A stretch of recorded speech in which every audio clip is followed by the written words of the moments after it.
Let's see what we need to start an epoxy resin business. Epoxy resin.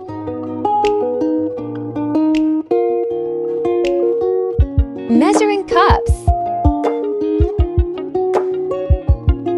Some more cups.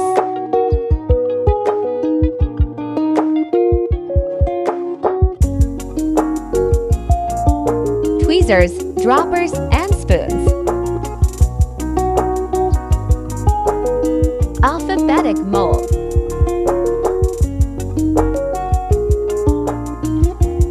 Some jewelry molds.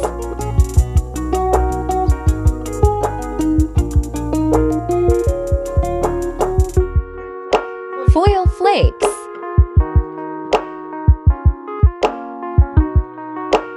Some more jewelry necessaries.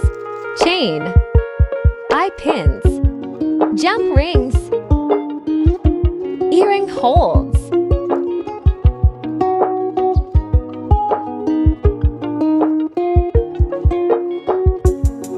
Hand drill.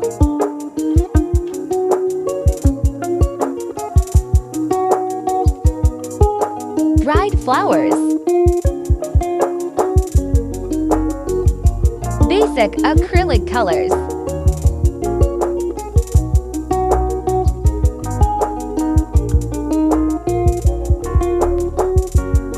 And that's it. Hope this video will be helpful for you all. Thanks for watching. Like, share, and subscribe.